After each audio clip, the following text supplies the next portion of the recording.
In this video, we discuss either using intuition or rationality when making decisions. So, what does it mean to be intuitive or rational?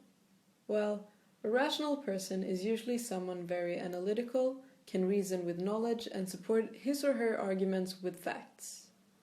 Meanwhile, an intuitive person is someone who usually listens to his or her gut feeling. But some researchers argue that this is not as easy as just a gut feeling. Someone intuitive uses experiential patterns and non-conscious recognitioning when listening to this gut feeling. However, easily put, a rational person listens to the head, while an intuitive person listens to the heart. So, when you're taking your big decisions that are deal-breaking for your business, how can you ensure that you take the right decisions? Well, this is something that researchers have discussed, analyzed, and tested throughout many years. And how do you know when to follow your head and when to follow your heart? One critical thing that will affect how you take your decisions is, of course, time. The less time you have, the more likely you are to take an intuitive decision. Therefore, an argument to take intuitive decisions is that it's effective.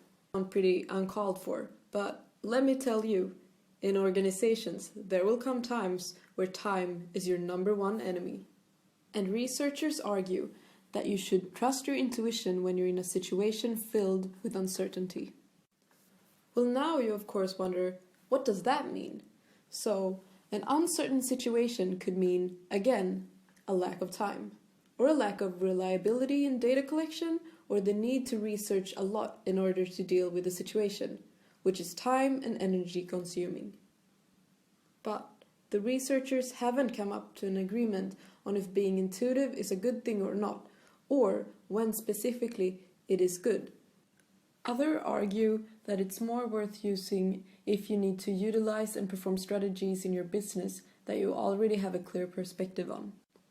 Some also argue that there in most cases always will be techniques and methods to work with that can make an intuitive decision more rational. For example, devil's advocacy.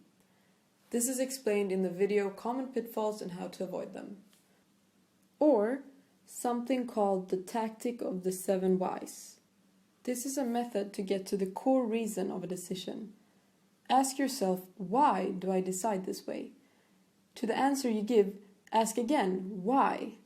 Doing this 7 times will supposedly get you to the root of the situation. Other researchers, likewise pessimistic to intuition, mean some people like the thrill of taking daring decisions and think they'll get a sense of power and charisma if they take a great decision with only their gut feeling. Very movie-like, I must say. And a fun fact, there exists many examples of business people seen as charismatic because of their risky decision-making, like Chrysler's former CEO, Lot.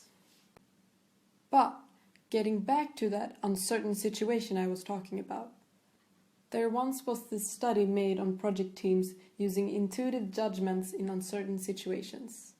And they realized that only the individuals who had a lot of experience in the field could actually trust their intuition. Now this is something very relevant for you to hear as a young entrepreneur. This means that you should decide rationally rather than trust your intuition or gut feeling, even if the situation is, as described, uncertain. But maybe you don't have the time or resources to be rational. Maybe intuition and rationality can both exist when taking important decisions. Perhaps finding a supervisor, mentor, or advisory in your area of business should be considered.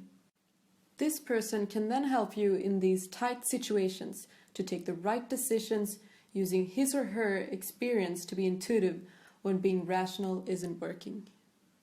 Researchers have also argued for the importance of education in order to take these intuitive decisions, and especially in something called rational choice theory. Usually something you learn in business administration. According to these researchers, this will make you better at the role of a decision maker. Easy. Okay, no. Then these researchers realized that While this education in rational choice theory really is great, it's not what all these senior managers and important decision makers rely their decisions on. They often rely their decisions on something called rational engineering. In other words, using techniques, tools, models, and methods to take valid decisions. Apart from the already mentioned devil's advocacy and the tactic 7 whys, studies can recommend decision trees, influence diagrams, and spreadsheet applications. Also, stuff like SWOT analysis is recommended. With these techniques, you're supposed to be able to construct a relevant context to your decision. All in all, as a young entrepreneur, don't listen to your gut feeling. Be smart, be rational. And if you can't be rational, do your best to make the decision rational.